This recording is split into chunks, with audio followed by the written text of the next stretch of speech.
युद्ध के बीच में फ्रांस ने अमेरिका में अपना सोना बेच रखा है, जिससे बैंक ऑफ फ्रांस ने 8 अरब से ज्यादा मुनाफा कमा लिया है।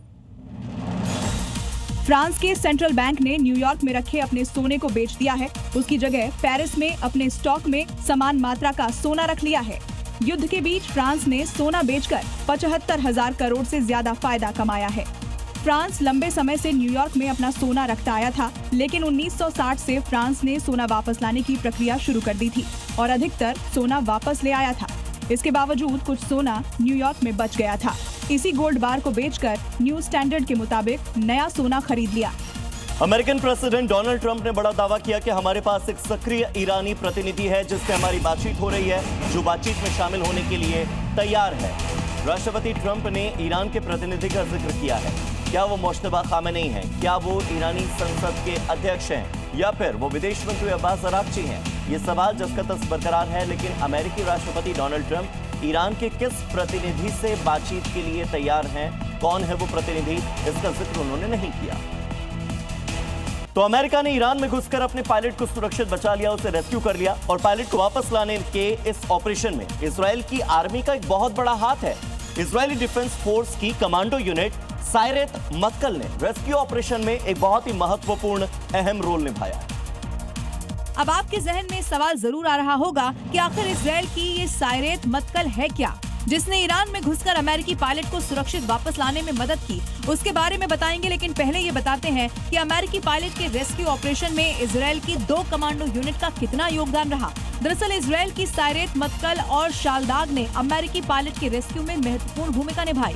ऑपरेशन के दौरान CIA ने ईरानी सेना को उलझाए रखा, जबकि सायरेत मत्कल के कमांडोज उस जगह पर पहुंचे जहां पायलट फंसा हुआ था। करीब 36 घंटे चले रेस्क्यू ऑपरेशन के बाद सभी जोखिम को पार कर मिशन पूरा कर लिया गया। अमेरिकी राष्ट्रपति डोनाल्ड ट्रंप ने एक बार फिर से ईरान को खुली धमकी दी और इस बार धमकी ऐसी है कि ईरान को हम एक दिन में तबाह कर देंगे। लेकिन क्या ट्रंप की इन धमकियों में दम है? क्योंकि वो जब भी इस तरह की कोई बड़ी धमकी देते हैं, जैसे ही वो वक्त आता है, ट्रंप फिर से उस डेडलाइन को आगे बढ़ा देते हैं। और अब उन्होंने ईरान को 24 घंटे का अल्टीमेटम दे दिया है। इसके बाद वो ईरान पर सबसे भीषण हमलों का नया दौर शुरू कर सकते हैं। ट्रंप ट्रूथ के जरिए डेडलाइन का समय मंगलवार रात 8 बजे का रख रहे हैं।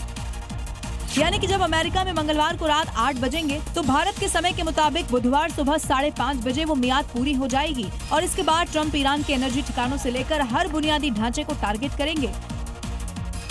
ट्रंप की इस चेतावनी के बाद ईरान में ना तो डर है और ना ही वो झुकने की बात कह रहा है। वो सिर्फ वार्निंग दे रहा है कि अगर उसके ऊर्जा ठिकानों पर हमला हुआ तो पूरे अरब को नर्क की आग में जला देंगे। इसी बीच ट्रंप ने एक और बड़ा दावा किया कि अमेरिका ने पिछले 37 दिनों में ईरान में 13,000 से ज्यादा ठिकानों पर हमला किया है। अमेरिका की ओर से, इजराइल की ओर से इस महायुद्ध में ईरान के 13,000 से ज्यादा अड्डों पर अटैक किया गया। अमेरिकी राष्ट्रपति डोनाल्ड ट्रंप ने सोमवार को यह कहा कि अमेरिकी सेना ने हाल ही के हफ्तों में ईरान पर एक बहुत बड़ा हवाई अभियान चलाया और जिसके तहत हमने इन 37 दिनों के भीतर 13,000 से ज्यादा ठिकानों को नेस्तनाबूद कर दिया। इधर ईरान का सुप्रीम लीडर बनने के बाद मुश्तबा खामेनेई किसी के सामने अब तक आए नहीं हैं, लेकिन जंग के बीच में उनके पोस्ट, उनके संदेश जरूर सामने आ रहे हैं। लेकिन अब ईरान ने मुश्तबा खामेनेई का एक आर्टिफिशियल इंटेलिजेंस वाला AI वीडियो जारी किया है, जिसमें ऐसा कुछ है जो शायद इजराइल की टेंशन बढ़ा सकता है। आपको बता दें कि इसी को लेकर एक बड़ी अपडेट ये भी सामने आई है कि सऊदी अरब में ईरान का एक बहुत बड़ा हमला हुआ है। जुबैल में ईरान ने अटैक कर दिया है। ये बड़ी अपडेट अभी अभी सामने आ रही है। इंडस्ट्रियल इलाके पर निशाना साधा गया है। ईरान की ओर से अटैक हुआ है। ईरान की अटैक की ये जो खबर है उसका हम आपको सबूत दिखा रहे हैं। सीधे सीधे जो वहां से ताजा वीडियो सामने आया है वो दिखा रहे हैं। हमले के बाद इलाके में आग लगती हुई नजर आ रही है। यह हमला जुबैल में हुआ है, सऊदी अरब के इंडस्ट्रियल इलाके पर हुआ है। ईरान से युद्ध में इजराइल को बहुत नुकसान का सामना करना पड़ रहा है। ईरानी मिसाइलों, ईरानी ड्रोन से इजराइल के शहर शहर दहल रहे हैं। हाइफा शहर में ईरान की मिसाइलों ने कहर बरपा रखा। वो इसलिए क्योंकि ईरान इस तरह इजराइल के शहर हाइफा में तबाही मचा रहा है। देखिए कैसे ईरान से दागी मिसाइल यहाँ के इलाकों को धुआं धुआं कर रही है। हाइफा के आसमान में ईरानी मिसाइलों की गर्जना है। ईरान का दावा है कि 1 घंटे में हाइफा शहर में 10 मिसाइलें दागी गई हैं और हर मिसाइल में 500 किलो का बारूद है। यानी ईरान ने एक ही घंटे में इजराइल के हाइफा में 5000 किलो बारूद बरसा दिया है। देखिए कैसे इजराइल के आसमान में ईरान के क्लस्टर मिसाइलें तबाही का ट्रेलर दिखा रही हैं। जहां भी ईरान की क्लस्टर मिसाइलें टारगेट कर रही हैं, वहां तबाही ही तबाही मचा रही है।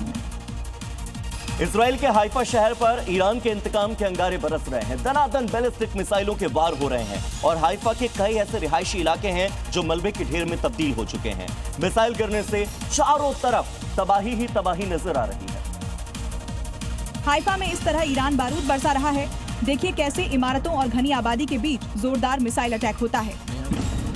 ईरानी मिसाइलों के हमलों के बाद हाइफा के इन इलाकों का हाल देखिए, चारों तरफ बस तबाही का मंजर है। मिसाइल गिरने के बाद इलाके खंडहर बने हुए नजर आ रहे हैं। जिस बिल्डिंग पर मिसाइलें गिरी वो मलबे का ढेर बन चुकी है। सोचिए यहाँ रहने वालों का क्या हाल हुआ होगा जब ईरानी इंतकाम के शोले यहाँ बरसे होंगे। फरवरी के आखिरी में शुरू हुई इस जंग में अब तक कई लोग अपनी जान गंवा चुके हैं। युद्ध में शामिल देश रिहायशी इलाकों पर भी बम बरसा रहे हैं। हालात ये है कि वक्त के साथ ये युद्ध थमने के बजाय और विध्वंसक होता जा रहा है।